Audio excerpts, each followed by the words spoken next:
Good evening, you guys. Thank you for joining us for Tea Time on our Wives in Waiting live page tonight. We're going to be having a much needed discussion on racial injustice in the faith community. We have some special guests with us tonight. I'm going to do a few church announcements and then we'll get started with a brief introduction from our panel tonight for our roundtable. As you know, this is Wives in Waiting. We are a global ministry. We have tea time every Thursday at 7 p.m. Central Standard Time, 8 p.m. Eastern Standard Time.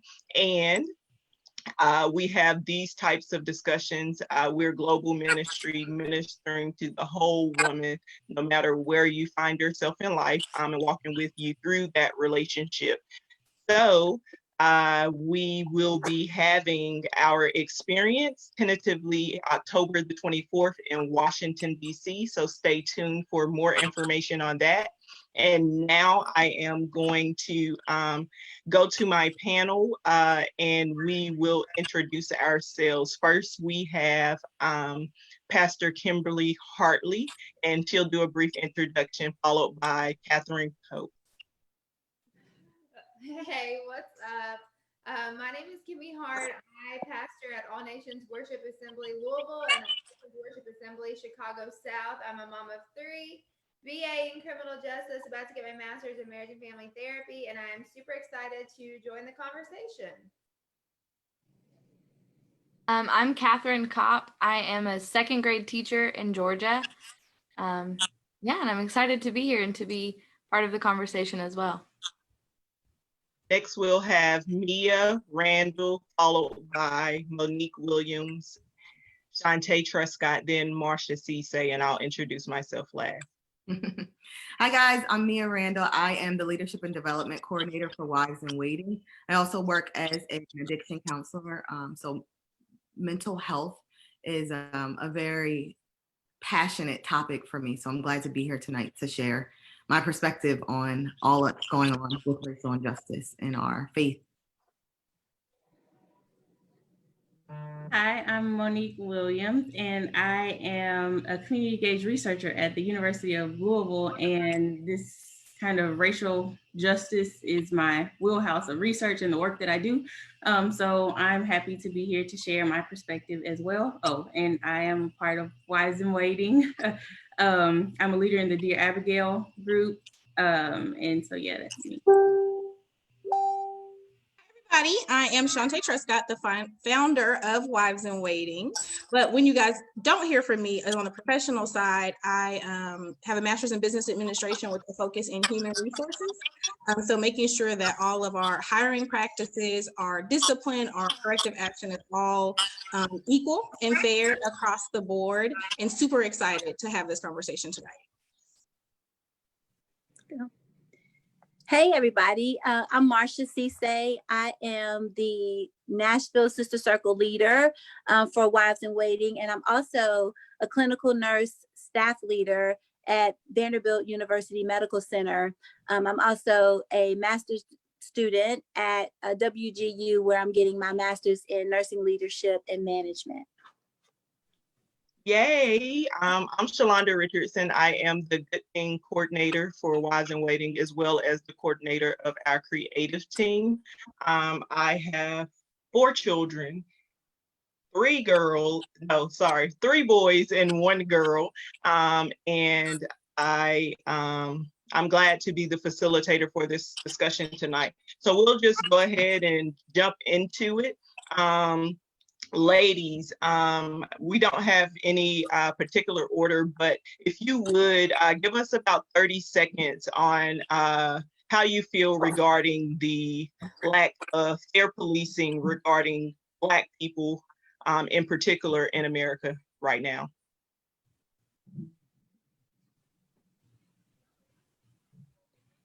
I'll go first. So right now, I think what I think it's important for us to say is, like, racial injustice and inequality is not trendy, right? Like, this is not about jumping on a trend or jumping on a bandwagon. I think what has happened is that America's eyes have been open to what goes on in the Black community every single day. So this is something that, while there's a lot of attention now, right? This is everyday life for a lot of people. And being able to have conversations like these are extremely important. So we don't, in the faith community, compartmentalize what's happening as a one-time event or a one-off event, and realize like the place where the church should be coming from, like we should be, excuse me, leading the charge on change. And until we have conversations like this and some actions to go behind it, we're going to continue to see these situations a la George Floyd, Breonna Taylor, Ahmaud Arbery. Like those things are in the news now, but there's so many names that are not common, you know, that are not household names that people don't know about. So as far as how I feel, this has been, it's a time to do something different, because we can't keep marching, we can't keep protesting, we can't keep just having conversations. We need to be able to bridge the gap between those of us that can help make change and those that are asking for the change.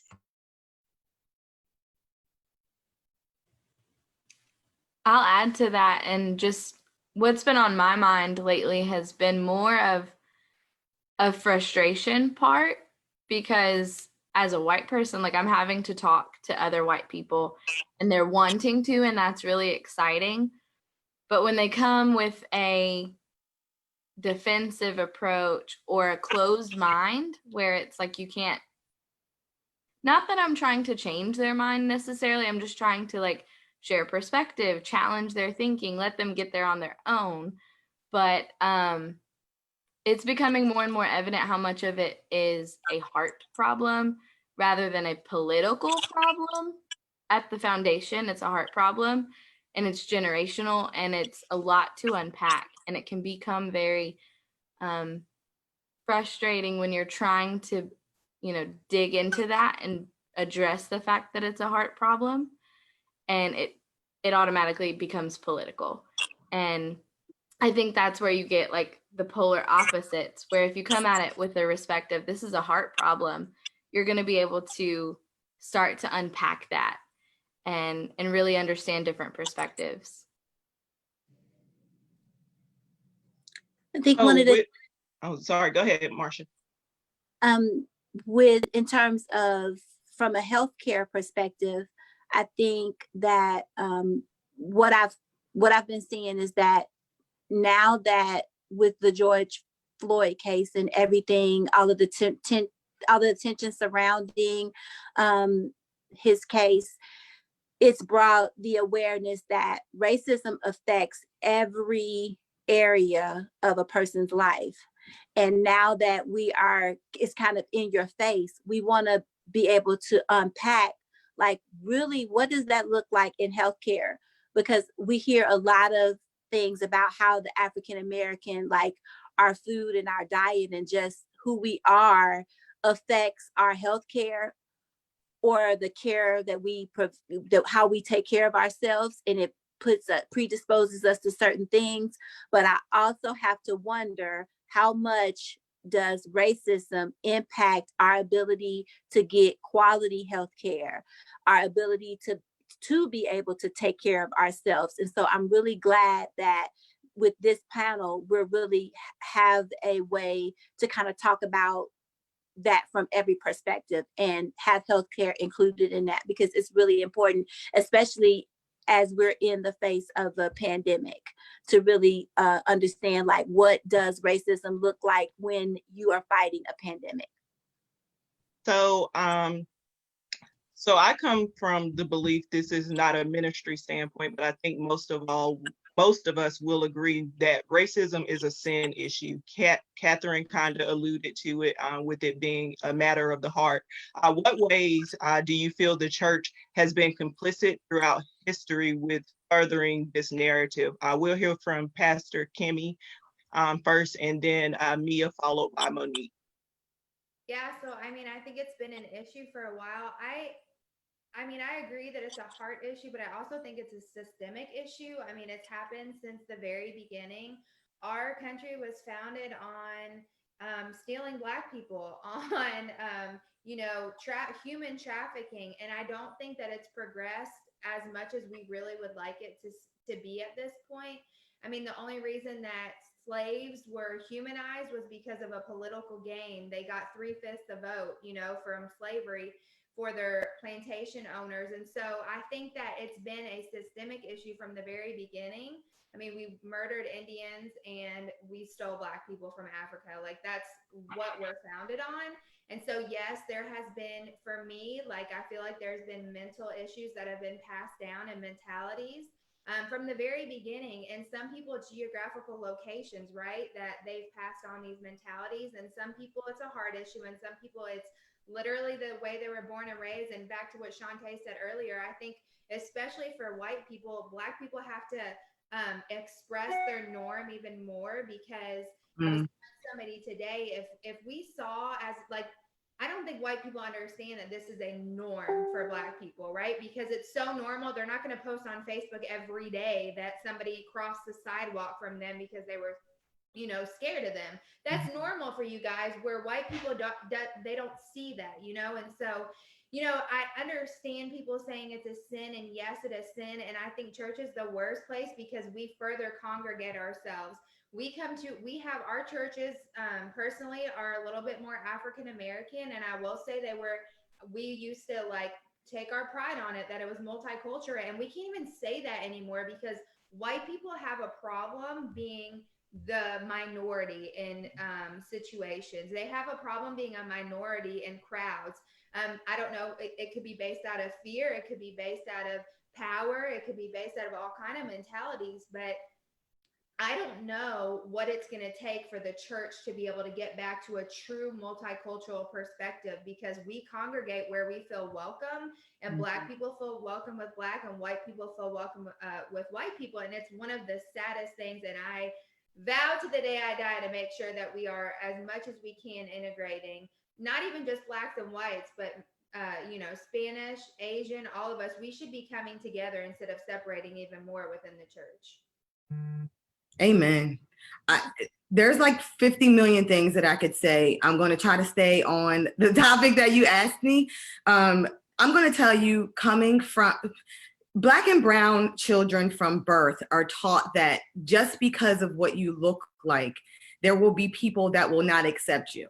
So we have learned that there are ways, especially our men, there are ways that we need to respond. There are ways that we need to act. There are things that we cannot say or stand against. And as a woman, you know, even for us, we are told, don't be that angry Black woman, because that is the stigma that has been placed on us, that we can't show emotion, we can't be passionate without being labeled that. And what the church has not done, I've grown up as Methodist since I was a child. My grandfather taught or preached in an all-Black church, and then we moved to a predominantly white church. I now go to a church where my husband and I are the only sprinkled Black and brown people in the church. I love it, but let me tell you that those churches to me are the worst, because what we've done in those churches where we have Black and brown people and white people every Sunday is we have not created a dialogue. And without dialogue, reconciliation is not possible. Like, we've allowed things that look legal to be right. And just because it's legal doesn't mean it's right. It's not ethical. It's not right for us to not have these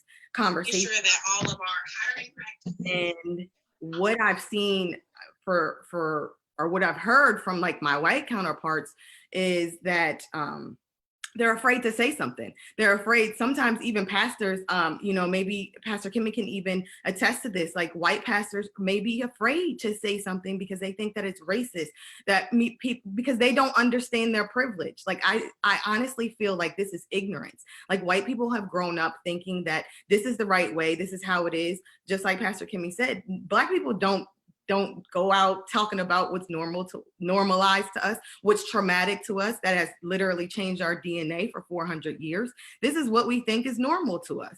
The way we've lived under oppression, which causes depression, and long-term depression causes what? Heart disease, unable to sleep. We're unable to operate. We can't sleep right. We can't function correctly. Like, so yes, things may look inaccurate to you because we have internalized things that are not healthy for us. We have learned unhealthy coping mechanisms to get through trauma. And now the church every Sunday has the opportunity for us to right these wrongs, but white people have grown up thinking, especially the ones that are in constant communion with Black people are that I love these Black people. I go to church with them. I have Black friends. I'm not racist. My privilege doesn't show, but that's privilege right there, thinking that you don't have the opportunity to say something. But I talked to a white pastor and he told me that he is scared. He's scared to death that one day he will say something that will offend someone because it will be called racist or privilege. That is okay. I honestly think that that is better. Now, where we go wrong is when someone does say something that's white, that's racist, and that shows their privilege. We don't say anything. As Black members of the church, we allow it to happen. And what happens? Seeds of bitterness come in, seeds of discord, offense. So instead of us being graceful with the calling out of things, we allow it to continue to fester because that's what we learn to do. It's trauma. So we all have to relearn how to live in this world. And that's how we change systems that have been put in place that constantly beat us down, that constantly oppress us, that constantly make it so that it's hard for us to live in a peaceful society. God did not call us to be all the same. It is okay. Anybody who says that, they haven't read Revelation 7:9. Like, he called everybody. Like that. At the end, we're all supposed to be together, right? So we can't get to that reconciliation part if we're not having real honest dialogue, and be okay with honesty. Be okay with receiving what you might not want to hear. Like, that's good dialogue. And it's okay if you even argue. Let's be okay with arguments too. Just know that those things have to take place. We have to talk about it, or else we're never going to get anywhere. So we all have a responsibility. Yeah, I think when you were saying about the pastor's perspective, I think there is probably, to be honest, from a white pastor, probably some fear. Maybe not so much for the people who have really studied this out and learned a lot about it and took the time to educate themselves, but like somebody who hasn't, because of social media and because everything goes viral nowadays. If you're that one pastor who says the wrong thing, yes, ruined, right? And so I think there is, a level of what can I say in the pulpit and what can I not, out of fear. We choose to speak truth, and what our truth is, what we've learned from other people and what we've educated ourselves through history on. And so I don't really have that particularly, but I will say that even when I come on things like this, I second guess and really try to make sure I'm saying things in a proper manner, because I don't want to offend anybody, because I have no idea what you all are going through, right? And so I think there is some level of fear, and I'm not scared to say that, but especially when you're coming from a pulpit and you're supposed to be a man of God or a man of woman, or a man of woman, of a man of God, or a woman of God, yeah. that you don't know when you're gonna be the one who goes viral and slips up on a word, right? Yeah. Social media, man, we gotta use it for good, not for evil.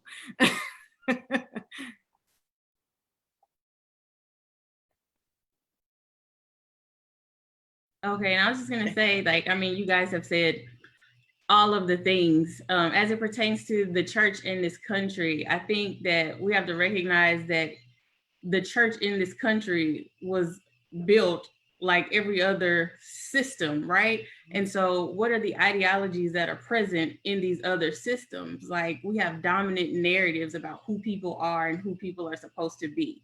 And just because we are in the church, that doesn't negate, like, we don't walk into the church and now all of a sudden we forget everything that we're taught. We forget how society is organized. We take all of that into these buildings with us. And so I think as individuals, like as Catherine already spoke about, like heart issues and people examining their hearts, but then also too, looking at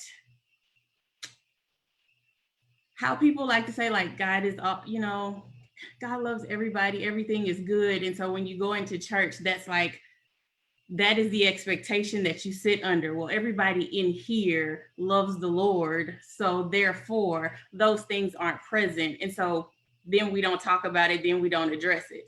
And so I think the more people are willing to be real, and like right now, this is real time for a lot of people to have to become comfortable with something that they're not usually comfortable with.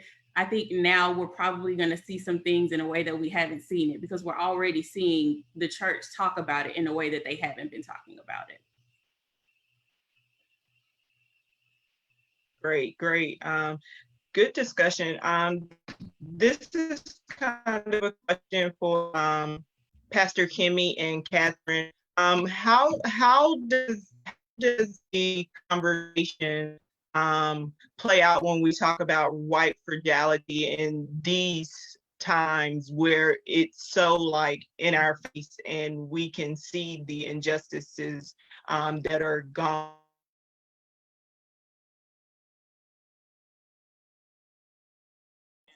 Okay, we're gonna go ahead and rebuke that that devil in her internet right now. So I think what she's asking is just in the grand scheme of things right now, from our sisters, our vanilla sisters that are joining us tonight. When you talk about white fragility and what that looks like right now and how loud this conversation is right now, how for you guys, how are you navigating in your personal circles? And then Kimmy, you can also talk about from a pastoral leadership circle, and Catherine as well in education. How are you navigating these conversations as someone that we consider an ally in all of this?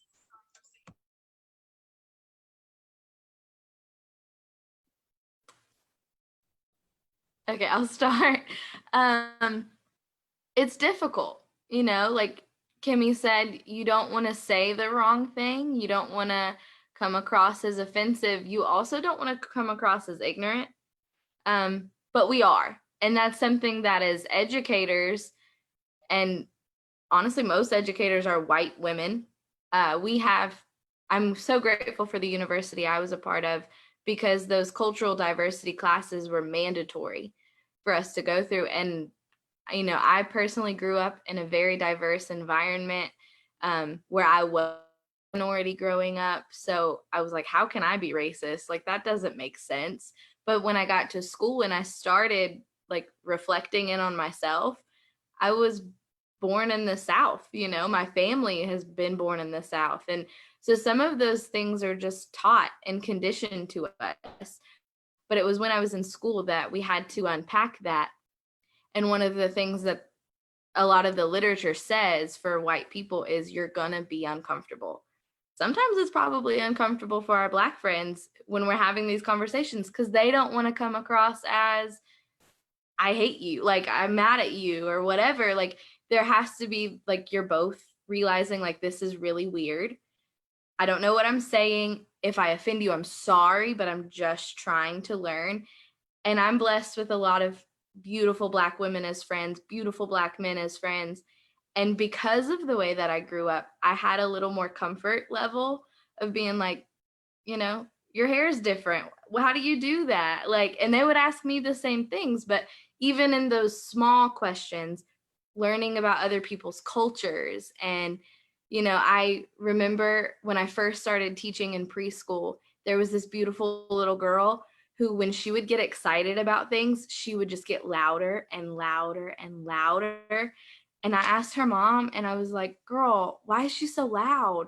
And she was like, that's our culture. She was an African family, like Nigerian, I believe is what it was. But she was just like, that's how we communicate with one another. When we're in a group and we're having fun, one person starts talking and the other person starts talking, and that's just our culture. And I said, oh, okay. Now I understand. I don't see it as this child is being disruptive, misbehaved. This child is expressing the only way that they know how. And so I had to have those conversations with her mom. Like, can we partner together and say, this is okay when we're with our family, when we're playing outside, when we're, playing in the classroom is fine too. But, if you're answering a question or someone else is talking and you want to say something, let's practice waiting. Just some of those commonalities that we have that we need in the classroom. But for me, it was very important that I ask those questions and be transparent, because otherwise I would have thought this child is misbehaving. They're being disruptive. When I ask them to stop, they're not. But for that little girl, she didn't realize the cultural differences, the societal differences when you're in the classroom from versus at home.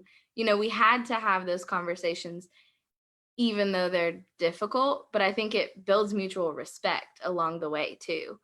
Like if I ask Shantae a question and I'm like, I don't understand this, or can you explain this part of what's happening to me? I think she would respect me more for asking whether I agree with maybe what she said or if I really understand it, that might take time. But then there's a mutual respect where we can continue to facilitate these kinds of conversations. Yeah, there definitely needs to be respect on all levels. I'll say from my perspective, just personally, that I don't mind to ever tell somebody that I was All Lives Matter and then I changed to Black Lives Matter. It was because of the way that I was raised. I was raised in a white middle class family, and the Black people that I did know were also middle class. So I didn't see poverty, struggle, anything like that. And so it was not until I started actually went to the West End of Louisville and was involved in the church there that I got to experience new information. And when I gained that information, it brought clarity to me and understanding. You have to be intentional about educating yourself and also giving empathy. As far as white people not wanting to talk about it, I think it's a cop out. I mean, I really do. I think that at the very least, if an entire society of African Americans are crying out for help, then there's an issue. It's not like it's one or two people being like Black Lives Matter. There's a systemic issue going on, and we have a duty to listen to that. And so for me personally, I think it takes a lot of conversation. I can tell you honestly, it is extremely hard to change some white people's opinions, and it is so frustrating. I cried today about it because I have good friends and family that it is extremely hard. I'm like, how do you not see this? And it's frustrating. I mean, 100% is extremely frustrating. But as far as like being scared or timid to talk about it, if I don't understand something in school, I'm going to ask the teacher. If I don't understand Black people, I'm going to ask a Black person. I mean, there's things that I grew up. I will never forget. This was the biggest eye opener to me was when one of my best friends who's African American, she was building a home, and I was like, well, go just look in the windows of the basement and see what kind of basement you want. And she was like, I could never do that. I was like, why? She was like, the police would be called on me in a second. And I was like, why? And so for me, my perspective, that's never happened to me, and I've done it 1,000 times. For you, you'd get the cops called on you and probably shot. Like, that's really messed up. And so for me, that was a huge eye opener. I was like, what else do I do that somebody else would probably get killed for? And I just kept thinking. And so I started asking more questions, and it was in those questions and in those answers that I was like, dude, white privilege is a thing. Like, it literally is. And so it came with a lot of like questioning and understanding and talking about it. And I don't think there's anything wrong with it. Now, I will say really quick, my first experience of like a loud Black woman was kind of traumatic, right? It was like at a store, somebody slapped their kid across their face. It was very aggressive. And that in itself, we have to be careful to shield our, the culture and the perspective also that that if there's a good representation, right? I'm not instilling fear either. I was terrified. And so I thought, in my perspective, like everybody was like that. The girls at school, they would fight me and beat me up. That was a perspective because it was not a norm. It was just that was my first perspective of it. So it took gaining and understanding that not all people are like this. Not all white people are like this. Not all police officers are like this. That is not accurate. It literally just takes conversation and empathy to be able to understand and get educated on each other's opinions and what the truth is. My pastor always says, you can't hate someone when you know their story. And in a lot of the conversations that the last couple of weeks have brought about, that people come to talk to me about it, I realize how blessed I was to grow up in a very community where relationships were forced, like they just happened because they were there. I can't imagine growing up in a predominantly white school where the relationships and friendships with people of different colors or relations doesn't happen until you're an adult. Like she said, like those first experiences are based off of movies or the news or something like that, which is very tainted. But when you get to know someone, you're like, oh, there's a lot more that we have in common than the one thing that we have that's very different, and our cultures might be different, but then again, they can be very similar in the respect. I think it all just kind of boils back down to that word of, I respect that you're different. I see that you're different. I love that you're different.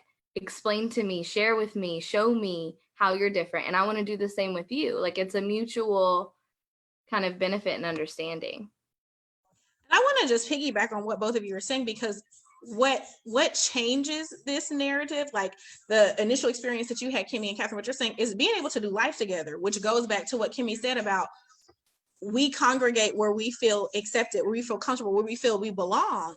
And when church is one color all the time, you're not doing life with people. And even if you do go to church with people who don't look like you, that's one day out of the week. And you can't empathize because you're not doing life with people who are not like you. So your worldview and your perspective is white, or your worldview or your perspective is black. So until and the thing is, like, we're going to have uncomfortable conversations and also do uncomfortable things. And we know right now, like, Black people are mad, like people are angry and they're upset and they're hurt. So if you don't already have a relationship with a Black person, this might not be the time to be like, hey girl, tell me about your life. But what you can do is intentionally, like some of the books that are being shared, you can intentionally read some of those things and go find a Black friend. Don't be weird, but go make friends with people who don't look like you and find out how you can do life with them, which makes empathy a whole lot easier. Because then, like Kimmy and Catherine said, then you can see how people live on a day-to-day basis, and you will know there is no way that all of anybody can possibly be anything. And like, that just kills me when people say all, because you have not met every single person of that race, creed, color, religion, or whatever. So that cannot ever be the case. But until we step out of like our comfort zone to start doing life with people who don't look like us, we're gonna stay here. We're gonna stay here. And I was totally interrupting. So go ahead, Shalonda. No, you're fine. It kind of leads to like our discussion, and we have heard recently, more recently than before, about this allyship, what it should look like for us to be able to have our white counterparts kind of turn down their privilege or recognize their privilege and be for lack of a better word, representative for us in their communities. So I'll have Monique answer, how do you perceive that allyship would look for our white counterparts? And then Catherine and Kimmy, kind of what you've been doing, you've explained it kind of, you know, in elaborate terms, what you've been doing in your own communities. But so for those that are watching us, what does that really look like, laying down our privilege, and not even privilege that you've asked for, but things that like innately come with the color of your skin?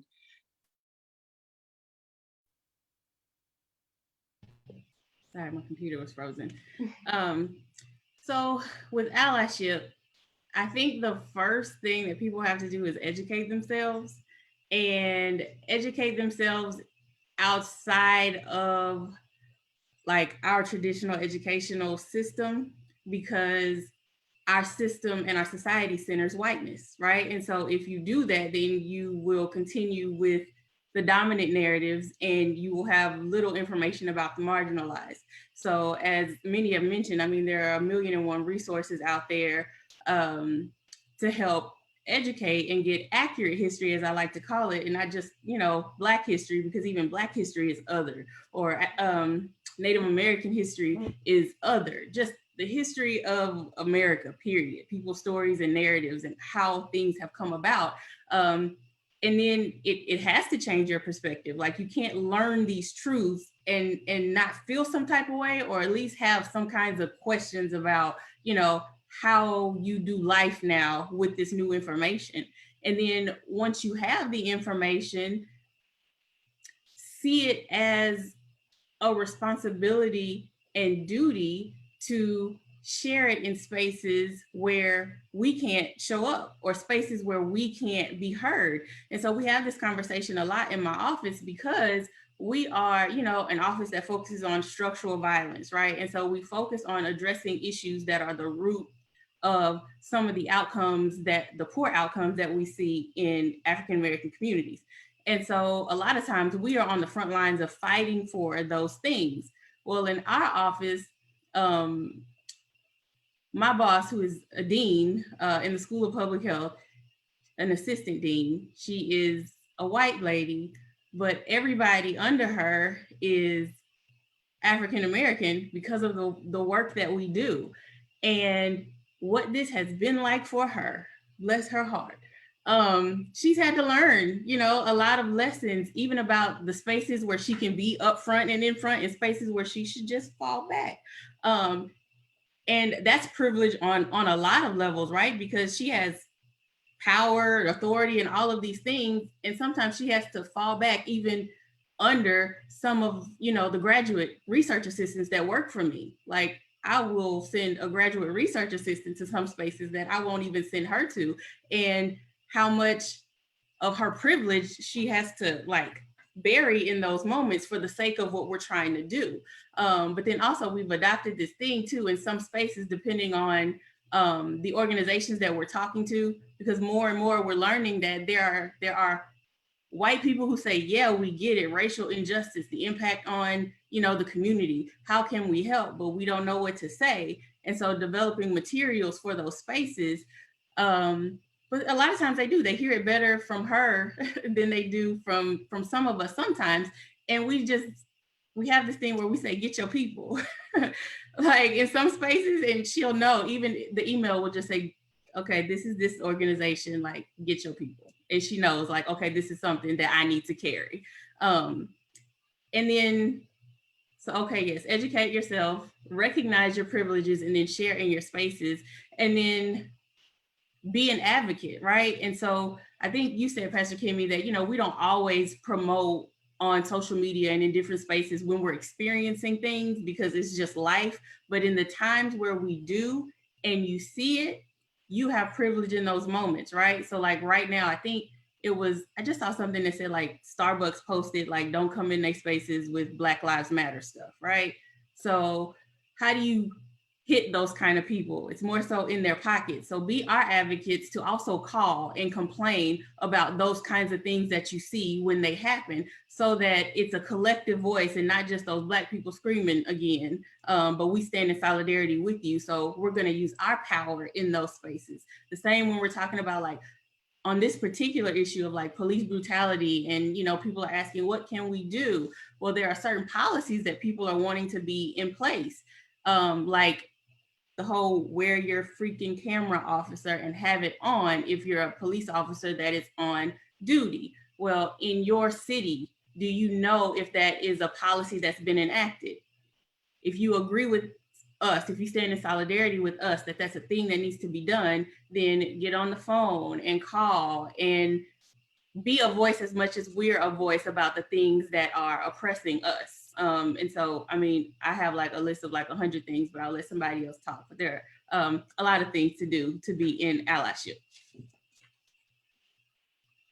Yeah, so as a white person, you know, if I've gotten my privilege from society, then I have to use my privilege against that privilege, right? And so it's our opportunity to be able to speak up and against and for. And, you know, for me personally, I'm going to support the Black businesses. I'm going to use the Black people. I'm going to invest my money there. I'm going to, if I see something, a police officer pulls a Black, you know, boy on the side of the road and something's going down, I'm gonna pull my car over and watch.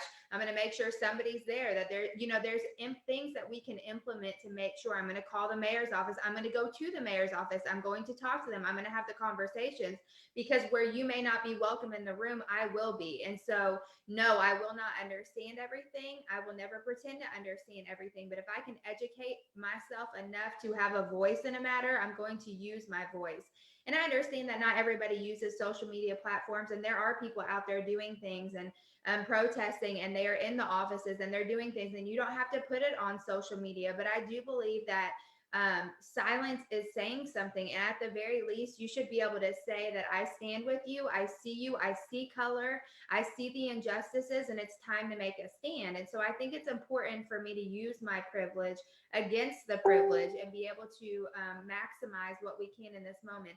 And I truly believe right now with the George Floyd, Ahmaud Arbery, Breonna Taylor, that there are major improvements being made already. You've seen more charges than ever. You've seen quicker action. It's not near where we need it to be, but even in the church world, like The Southern Baptist president actually came out and said Black Lives Matter. Like, there are some huge moves being made right now.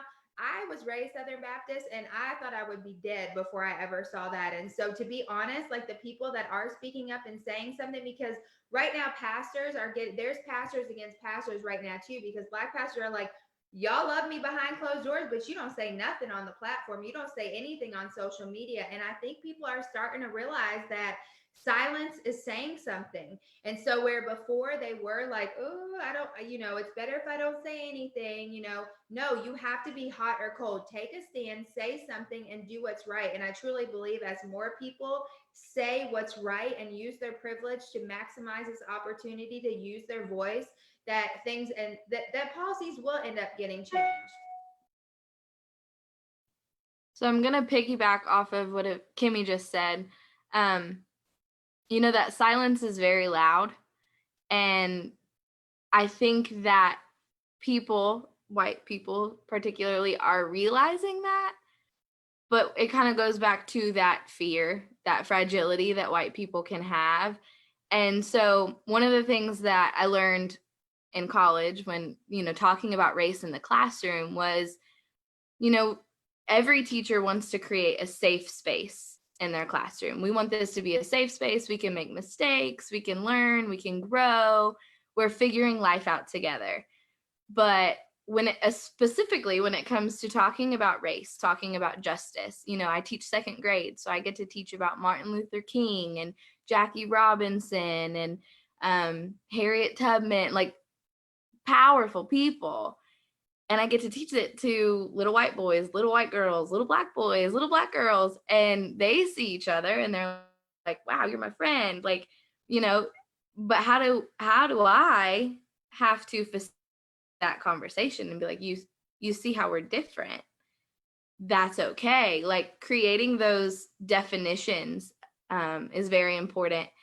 And those sentence frames, like, how do we even start this conversation? How do we maintain a level of respect when we don't know? And in doing that, it's called creating a brave space to ask really weird questions, to ask hard questions. And that's something that a lot of great educators do in the classroom, but I think that it's something that allies need to create in their life, to have that brave space. Safe for who? Is it safe for me because of my privilege? Like, I get to choose when I want to talk about this. I get to choose when I want to advocate for this. That's my privilege. But to create space is saying, like, no, you can come to me and you can ask really hard questions. You can say, I don't understand this. I don't understand Black Lives Matter. Can you explain it to me? And, I don't understand why the looting why is that productive? Like, how is that helping? Those are really hard questions to have to answer, but I'm grateful that I've been asked those questions. I've created those brave spaces. And like Kimmy said, like, go and do. And Monique gave beautiful examples of ways to use your privilege. But the thing that worked the best for me was just conversation, relationship building, being brave and saying, I don't know what I don't know, but I want to know. Yeah. I don't know if we're supposed to be moving on, but I really wanted to add something to the, kind of piggyback off of what Catherine is saying. Relationship is huge. And for 400 years of oppression against Black and brown people, it has literally changed our DNA. So the way that we respond to things in the world are not the same as our white counterparts. And when I look at some of my white counterparts in the mental health field, we are not creating those safe spaces for Black and brown clients. We are going on business as usual, and that's not okay. So specifically for the whites or people of non-color who are working in mental health, be intentional about sharing or speaking about things that your Black and brown clients are going through. Don't cause more trauma than what they are already expected to live with and deal with and grow through.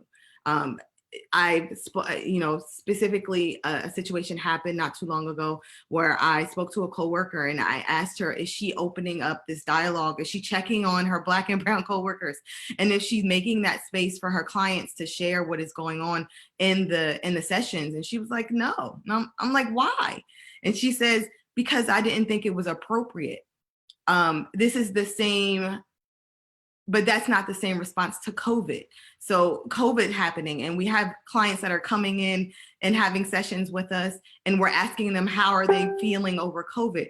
And we're allowing them that safe space and that relationship that we have built between us to share with how they're feeling, but we're not allowing that for racial topics, for injustice, for social stigmas that are constantly oppressing. That is causing more trauma for someone to sit in front of you and not be able to speak their truth than it is to not. So allies in mental health, us through this is to be an advocate and give us safe space too, to open up and check on people. And like Catherine said, have that dialogue so we can have those real conversations and relationships. I think if you're, just for you specifically in the mental health, if you can educate some of those people and let them know it's their ethical duty to be culturally competent, if you need to go ahead and have a class and say, listen, because I have plenty of African-American clients and that is all we've talked about for probably 3 weeks. And I'm very comfortable doing it and letting them, they engage. I mean, I'm not the one directing the conversation. It is our job to let them facilitate that. But legally, they can get their license taken away if they're not culturally competent. So they should, you go get them, girl. That's what I'm saying. You go get them. Well, here's the issue is that, and not to go too far off on the mental health topic, but there's literally 1 or 2 courses that goes over multiculturalism. There is not any mandate that says counselors or therapists or clinicians have to go through mandatory yearly continuing educations on multicultural awareness. That is not a thing, but it needs to be a thing. We need to make it a part of the American Counseling Association. We need to make it a part of SAMHSA. We need to make it a part of NADAC and all of those places that people acquire continuing education from. They can go, continue education in trauma, but is it focused on Black and brown clients, if that is what you're focusing on?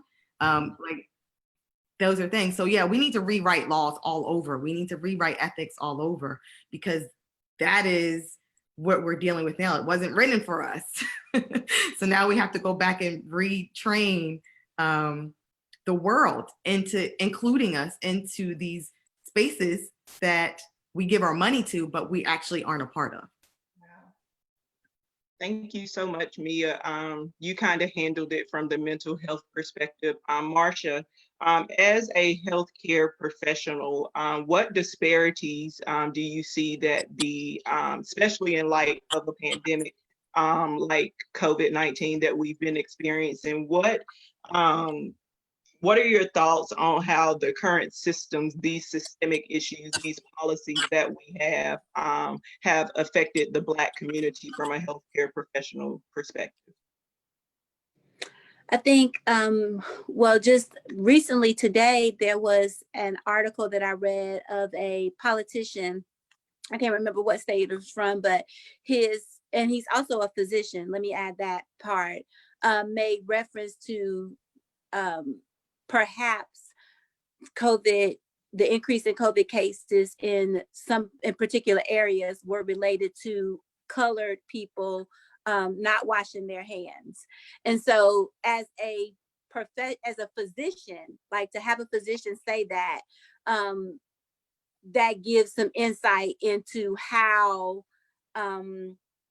if this is the physician who's providing care for African-American people on a day-to-day basis, how does that bias or what he thinks about us as a people, how does that play out in his everyday practice when he sees a patient, when he's educating other physicians, medical students on how to care for African-American patients? And so we have to kind of look at how those biases seep into that. And even with COVID, there are some cities where they feel like what predisposes us are potential for diabetes or hypertension or other comorbidities, like how that impacts testing in those areas.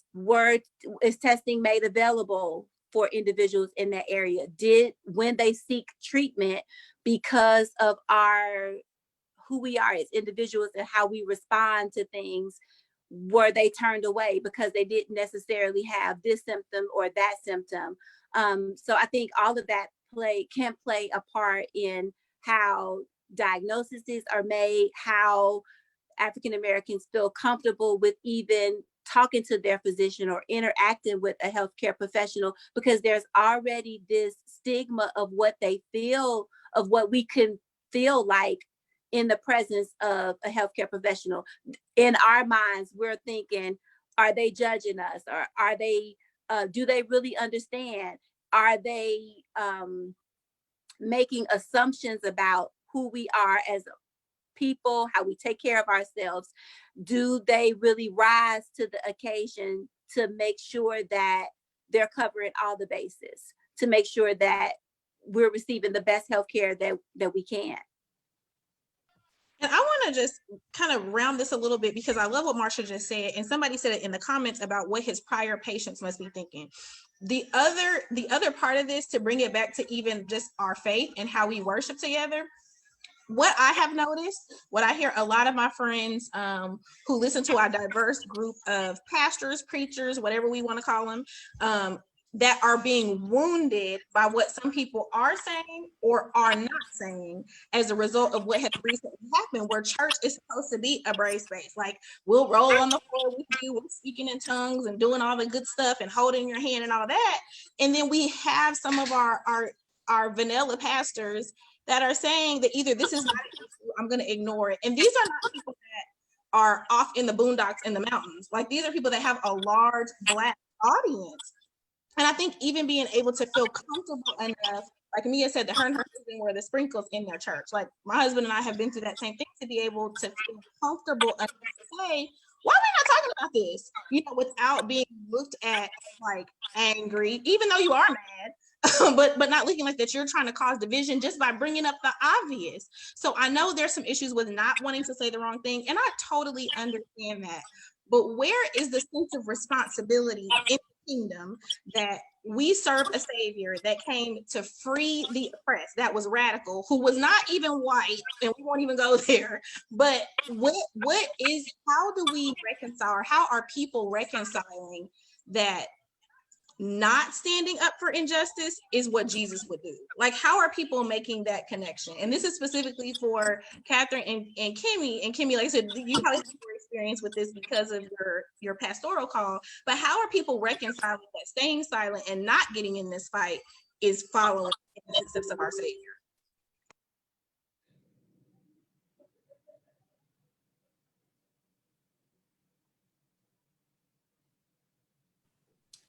I personally don't understand how that happens.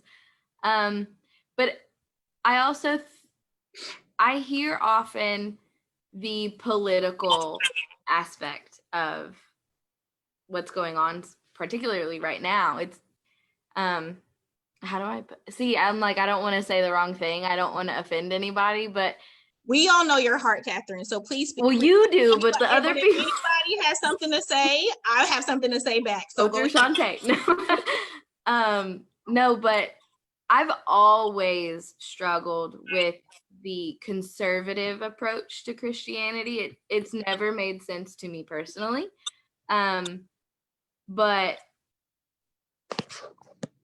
people who are so adamant against, reflecting and growing and understanding different perspectives are often the ones that, when I'm having conversations with them, make it political, because they're not doing that heart work. They're not doing that, really looking at themselves, looking at their family, looking at their community, their church, their school, their workplace, you name it, the people they hang out with, they're not doing that. So it's easy to just say like, oh, it's so and so's fault, or oh, it's, rule that we have in place, this law that's, like someone said earlier, like just because it's a law doesn't mean it's right.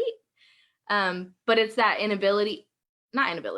unwillingness to really reflect on themselves and reflect on generations worth of tradition or whatever it may be. I just see that as a big like lacking component, is the reflection piece. Shantae, what was the exact question? I want to make sure I answer it accurately. How are some of our white leaders in our faith, whether it's a pastor or worship leader, how are they able to reconcile that not getting in this fight or staying silent? And like I said, and this is barring, I don't know what to say. These are people who do know what to say, but choose not to say or say something else. How are they reconciling that with the Savior that we have and how radical he was for the oppressed? Yeah, I mean, from a spiritual perspective, I feel like anywhere in the Bible, it's not like Jesus was like, I'm going to heal you if you're black, I'm going to heal you if you're white. It's not like when he said, let's feed thousands of people with loaves and fish. He was like, give this to the black people, give this to the white people. I don't even think there were white people in the Bible. So I don't even think that's even an issue. But for us in general, I think that they're going to have to answer to God for that themselves. And I truly believe, I mean, my husband's a huge kingdom preacher. So, access of kingdom and keys here on earth. And I truly believe that we'll be people who are open to more knowledge and understanding. They're going to be able to access more things and have more keys and more opportunities with the African American culture than those who stay silent. I mean, I can't even imagine like I made a post, I had seen it on a sign that said, I would rather offend my white friends than bury my black friends. My black friends mean too much to me to stay silent. And I love them dearly. And they're like my people, right? Like I hang around more black people than I do white people. And that's not to be like, oh, well, I know the culture. That's not it at all. I have the opportunity, but it's who are my friends right now. And so that may change in the future. But for me personally, I'm not going to let them suffer in silence.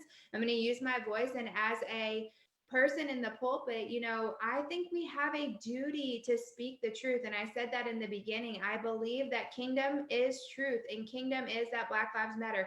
You can't say, if you tell me all lives matter, then you have to say Black Lives Matter. I think there's you can't say one without the other. And so if you say all lives matter, I'm going to say, okay, so does Black Lives Matter. Yes, but no, it's not about the but. It's that right now, this is where we're at, that Black lives have never had equal opportunity.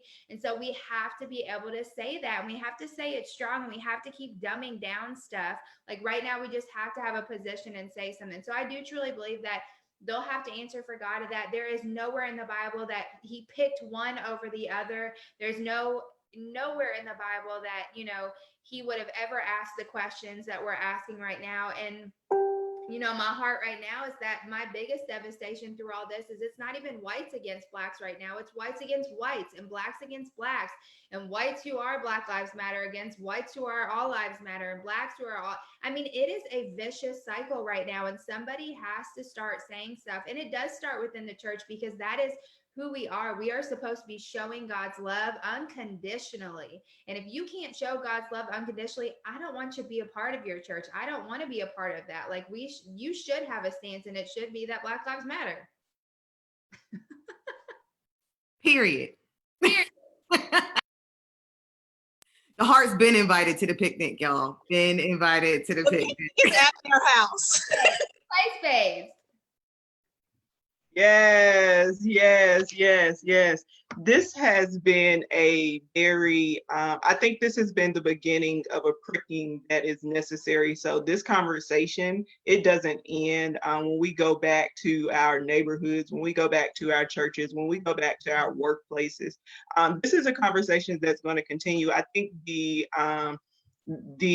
difference in what's occurring now is that we've made reference to it several times, but this is not just a Black issue. This is a systemic issue, and we all have a part to do in this fight. And as Christians, we are called to join arm in arm with our brother, whether it's this is the outside of the womb. So a whole lot of times we hear about our pro-life. This is pro-life for everyone. And like Pastor Kimmy has alluded to several times, this is not just all lives matter. We know that all lives matters, but all lives are not in jeopardy. All lives do not make it home at night, and all lives do not live in fear of their life. So those lives that are in danger right now, we're joining arms to fight together, and that's a mission of ours as women, as we hold up our Black men who are more disproportionately affected by this. But this is a fight for us all.